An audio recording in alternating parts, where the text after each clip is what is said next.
The Conqueror's Celebration. Supreme Overlord Kravax stood on the observation deck of his flagship, the inevitable Victory, his forearms folded across his armored chest as he watched the remaining Eridani ships scatter into the darkness of space. The battle had been decisive, perhaps the most one-sided victory in the 3-century war between the Vraxian Empire and the Eridani Alliance. "It is done," he said, his gravelly voice echoing in the silent command center. His skin, normally a deep purple, had brightened to a royal violet, the Vraxian biological response to triumph. After 300 cycles, the Eridani threat has been neutralized. The Cygnus arm belongs to the Vraxian Empire. His officers, each standing at attention at their respective stations, erupted in rhythmic clicking, the Vraxian equivalent of applause. Their exoskeletons glinted under the dim red light of the command center, creating a cascade of reflections across the polished obsidian walls. "Prepare the celebratory broadcast," Kravax ordered his communications officer. "I want every world in our empire to know that the stars now belong to the Vraxians. No more will our colonies face Eridani raids. No more will our trade routes be disrupted by their pathetic resistance." As the communications team prepared the victory announcement, Kravax turned to his second-in-command, Battle Director Thrax. "What is the status of the Eridani leadership?" Thrax's upper arms tapped at a holographic display, while his lower arms remained formally positioned at his sides. "Most have been captured or confirmed eliminated, Supreme Overlord. Their High Council attempted to escape on a diplomatic vessel, but we disabled it near the edge of the system. They are being transferred to detention ships as we speak." "Excellent," Kravax hissed, his mandibles clicking with satisfaction. "Bring them to Vrax Prime for the victory parade. I want our people to see the faces of those who dared oppose us for so long." Across the 34 worlds of the Vraxian Empire, the news spread rapidly. On Vrax Prime, the capital city of Kravax erupted in celebration. Millions of Vraxians filled the streets, their exoskeletons adorned with ceremonial paint that glowed under the light of the planet's 3 moons. Great pillars of bioluminescent gas were released into the atmosphere, creating curtains of green and purple light that could be seen from orbit. In the Grand Plaza, High Marshal Zex, the architect of the final military strategy that crushed the Eridani defense, addressed the adoring crowds.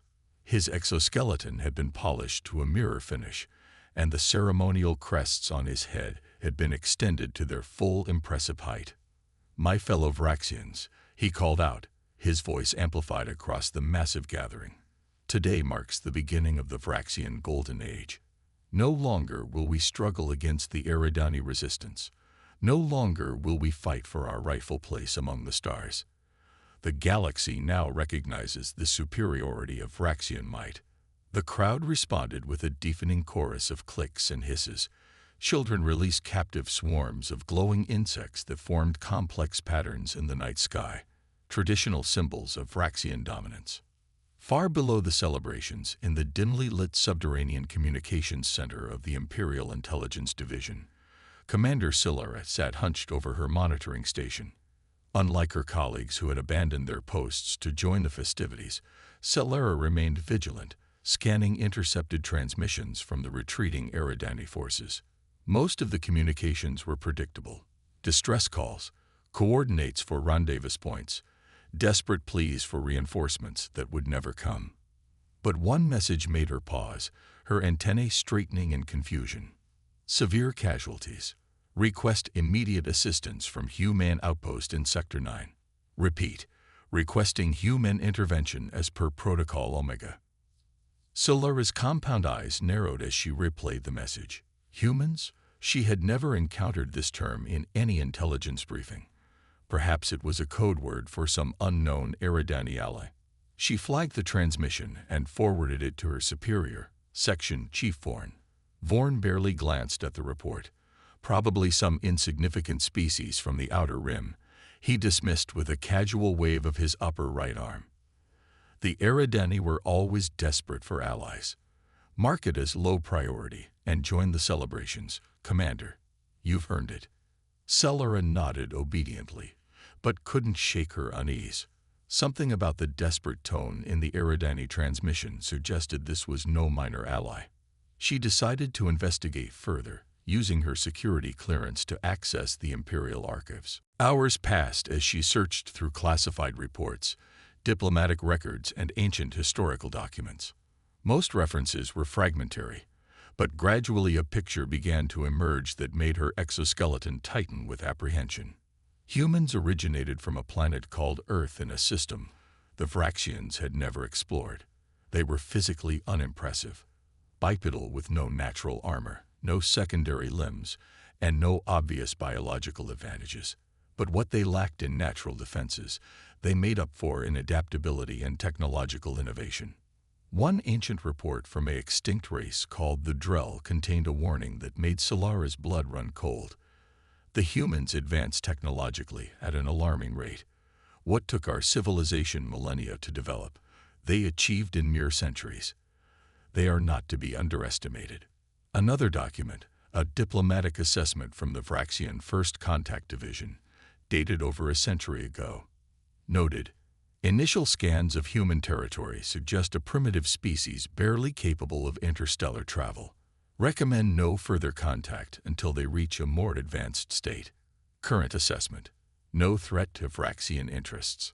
Celera wondered if that assessment had remained unchanged while the Vraxians focused all their attention on the war with the Eridani. Had they been ignoring a potential threat all this time? Her research was interrupted by an urgent alert from the outer defense perimeter. A patrol ship had gone missing near the edge of Eridani space. No distress signal, no debris field, just silence. Within hours, a second ship disappeared in the same sector. Celera immediately compiled her findings and requested an emergency meeting with the Imperial Security Council. By the time she was granted an audience 2 days later, 6 more patrol ships had vanished. Honored council members, Celera began, her voice steady despite her agitation. I believe we may be facing a new threat. The intercepted Eridani transmissions mentioned an alliance with a species called humans. My research indicates, Commander, interrupted Grand Strategist Krovax, we've reviewed your report. These humans appear to be a minor species from a backwater system. Yes, they've achieved space travel, but their technology is centuries behind ours. Even if they've allied with the remaining Eridani forces, they pose no significant threat to the Empire. With respect, Grand Strategist, Celera persisted, our intelligence on humans is extremely outdated. The disappearance of our patrol ship's suggests nothing more than Eridani remnants engaging in guerrilla tactics. Krovax cut in. We expected this. It will be dealt with. You are dismissed, Commander. Celera left the council chamber, her mandibles tight with frustration. The Empire's victory had made its leaders complacent, unwilling to consider new threats. That same day, at the orbital shipyard above Vrax Prime, where the victory celebration was reaching its climax, Supreme Overlord Kravax prepared to address the assembled fleet. Thousands of warships had gathered in an impressive display of Vraxian military might, their formations creating the ancient symbol of imperial dominance visible from the planet below. My loyal warriors, Kravax began, his image projected across every ship in the fleet. Today we cement our place as the undisputed rulers of this sector. The Eridani resistance is broken. Their worlds will become our colonies. Their resources will fuel our expansion. This victory is but the beginning. His speech was cut short as the communication system suddenly failed. For several moments, confusion reigned across the fleet. Then the emergency channels erupted with panicked reports. Unknown vessels detected at the edge of the system. They're not matching any known configuration. They're moving too fast. Our targeting systems can't lock on. In the command center of the inevitable victory, Battle Director Thrax struggled to make sense of the sensor readings. Supreme Overlord, we're detecting a fleet of ships approaching from multiple vectors. They appear to have materialized from nowhere. Our long-range sensors didn't detect any hyperspace distortions or jump signatures. Impossible, Kravax snarled. Nothing can evade our sensor grid. Identify them. Attempting identification now, but their design doesn't match any known species in our database. They're smaller than our warships, but emitting unusual energy signatures. Before Thrax could provide more information, a transmission overrode all communication channels across the Vraxian fleet.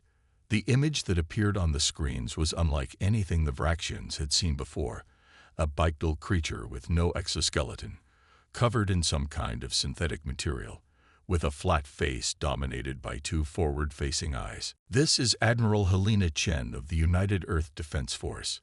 The creature spoke in flawless Vraxian, without any translation delay. "We are here on behalf of our Eridani allies. Your unprovoked aggression against their species has triggered our mutual defense pact. We request the immediate release of all Eridani prisoners and your complete withdrawal from Eridani space." Kravax stared at the image, momentarily speechless.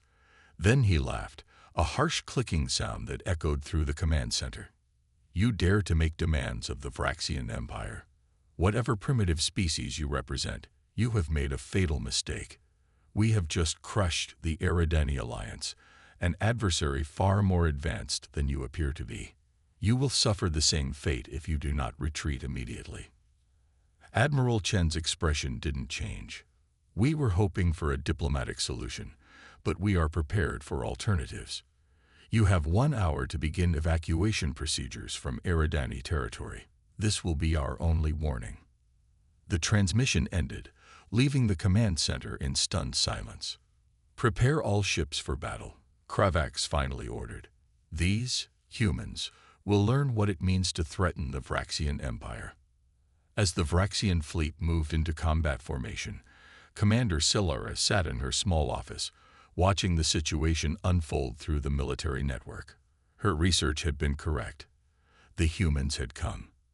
And something told her that the Empire's confidence was about to be severely tested. The human response. Battle Director Thrax stared at the tactical display in growing disbelief. The human ships, sleek, angular vessels with no visible weapons, were moving in patterns that defied conventional space combat doctrine. Instead of forming a traditional battle line, they seemed to be dancing around the Vraxian fleet, appearing and disappearing from sensors as if by magic. "Target the largest vessel," Supreme Overlord Kravax ordered, his voice tight with anger. "Show these primitives the full might of Vraxian weaponry." The inevitable victory fired its main cannon, a devastating particle beam that had destroyed countless Eridani warships. The blinding blue energy streaked across space toward the human flagship and passed right through it. "A hologram," Thrax whispered, his mandibles clicking rapidly in confusion. Across the fleet, similar reports flooded in. Human ships vanished when fired upon, only to reappear elsewhere. Targeting systems locked onto vessels that weren't physically there. The Vraxian battle formation, designed for maximum firepower concentration, was falling into disarray as captains scrambled to engage enemies they couldn't reliably track. Then the human counterattack began. It started with small drone-like objects that attached themselves to Vraxian ships. Initially dismissed as ineffective, their purpose became clear when the affected vessels suddenly lost power. Communication systems failed. Weapons went offline. Life support systems began to falter. "They're using some kind of electromagnetic pulse technology," reported the Inevitable Victory's chief engineer, panic evident in his voice. "But it's targeted. It only affects our systems, not theirs." Kravax slammed his lower fist against his command chair. "Impossible. Our technology is shielded against such primitive attacks." As if in response to his outburst, Admiral Chen's face appeared on the main screen again.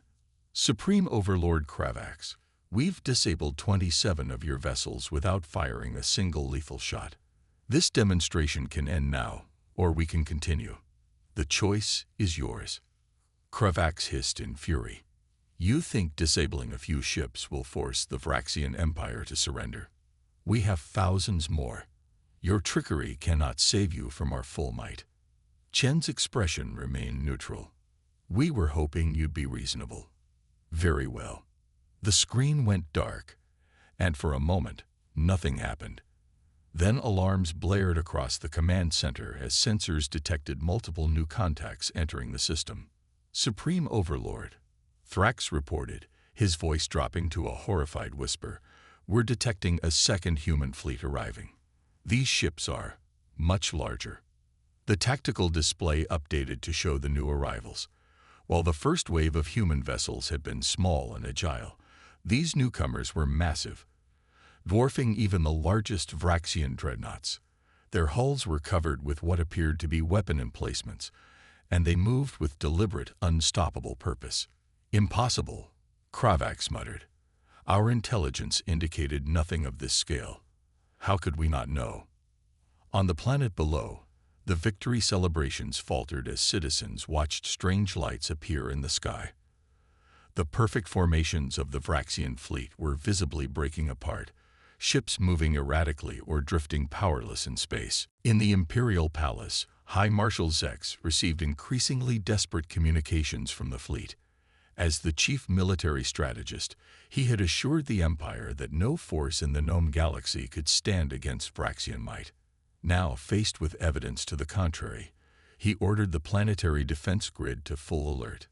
Back in the fleet, the situation was deteriorating rapidly. When the Vraxians finally managed to score a direct hit on a human vessel, the results were not what they expected.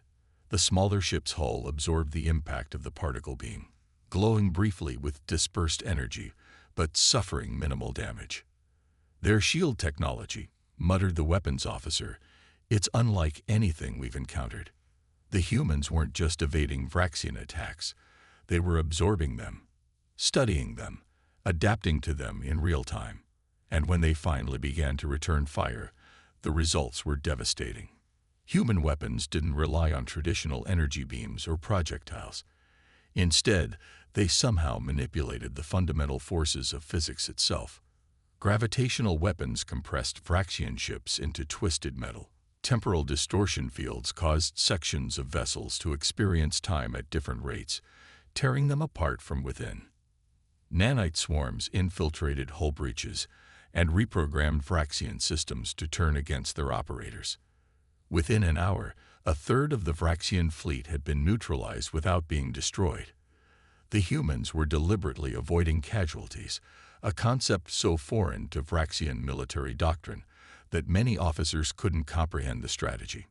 In her office, Commander Silara watched in fascination as her worst fears and secret hopes were realized simultaneously. The empire that had never known defeat was facing an adversary it couldn't understand. She had continued her research throughout the battle, and what she discovered about human history explained everything she was witnessing.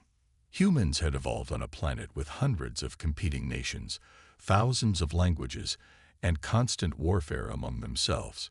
Their technological development had been driven not by stable imperial progress, but by chaotic competition.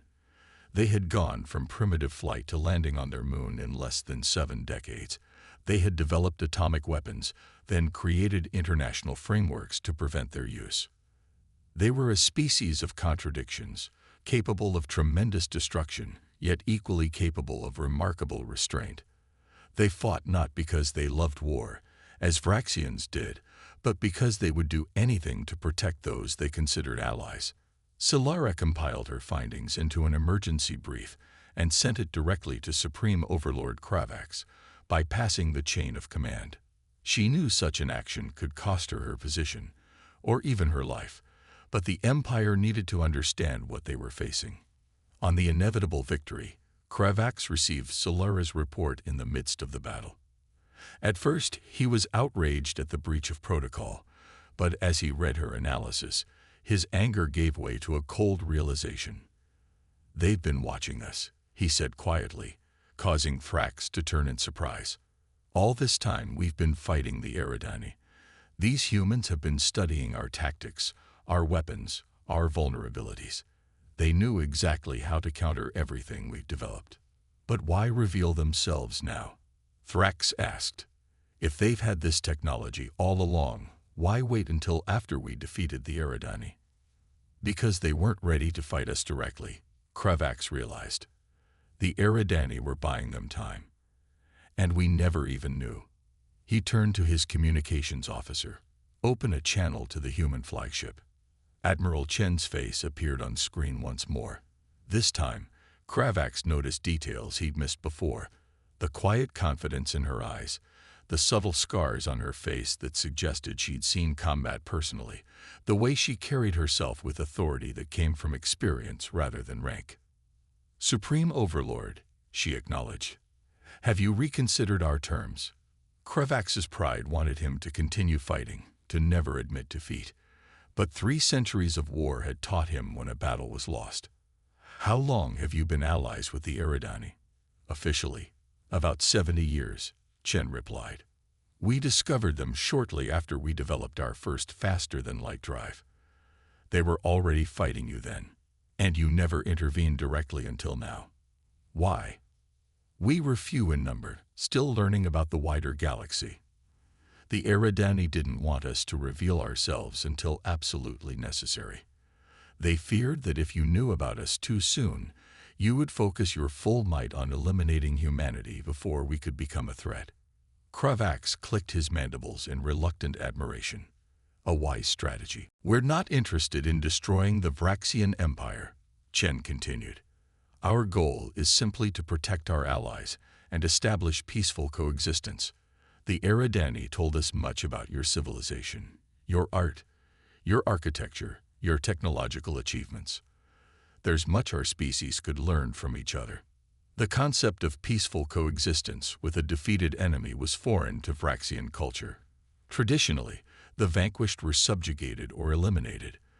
But as Kravax looked at the tactical display, showing his crippled fleet, he realized this was not a traditional situation. "What are your terms?" he finally asked. "Immediate withdrawal from Eridani space, release of all prisoners of war, demilitarization of the border regions, and opening of diplomatic channels between our species." Kravax was silent for a long moment. Then he nodded. "I will need to consult with the Imperial Council, but I accept these terms in principle." "A wise decision, Supreme Overlord," Chen replied. "We'll transmit the formal agreement shortly." As the transmission ended, Frax turned to Kravax. "Supreme Overlord, forgive my boldness, but this is unprecedented. The Empire has never negotiated with an enemy who has not been completely conquered." "We are not negotiating with an enemy, Battle Director," Kravax replied, his voice heavy with the weight of realization. "We are negotiating with a power that could have destroyed us but chose not to. There is a difference." On Vrax Prime, the news of the ceasefire spread rapidly. The celebratory atmosphere had already turned to confusion and fear as citizens watched the battle unfold in the skies above. Now they struggled to comprehend how their invincible fleet had been so thoroughly outmatched. In the Imperial Palace, an emergency session of the Council debated furiously. Some military leaders called for immediate all-out war against the humans, arguing that the Empire's full industrial might could overcome any technological advantage. Others, including High Marshal Zex, who had witnessed the battle firsthand, advocated for caution and diplomacy. "They could have annihilated our fleet," Zex insisted. "Instead, they disabled our ships with minimal casualties. This is not the behavior of a species bent on conquest." Commander Silara was summoned to the Council to present her research on humanity. Standing before the Empire's highest leaders, she spoke with calm conviction. "Humans are unlike any species we have encountered. They evolved in isolation on a single planet, yet developed technology at an accelerating rate that defies our understanding. Their history is filled with conflicts among themselves, which drove their innovation. But they also developed something unique, the concept of peaceful cooperation between former enemies." "Absurd," scoffed one elderly counselor. "The strong dominate the weak. That is the law of nature." "For Vraxians, perhaps," Silara countered. "But humans evolved in an environment that required cooperation for survival. Their greatest achievements came not through conquest, but through collaboration." As the Council debated, the first human diplomatic vessel entered orbit around Vrax Prime. Unlike their warships, this vessel was clearly designed to impress rather than intimidate. Its hull was adorned with artwork representing both human and Eridani culture, and it moved with deliberate slowness to avoid triggering defensive responses. 3 days later, in the Grand Hall of the Imperial Palace, Supreme Overlord Kravax stood face to face with Admiral Helena Chen. In person, she was smaller than he expected, barely reaching the height of his lower arms. Yet she carried herself with undeniable authority. "The treaty has been prepared," Kravax stated. "The Empire will withdraw from Eridani space as agreed. But I must ask, why did your people not contact us directly? Why hide behind the Eridani for so long?" Chen smiled slightly. "When humans first ventured into space, we were cautious. We'd spent centuries imagining what alien civilizations might be like. Some of our fiction portrayed them as benevolent teachers, others as ruthless conquerors.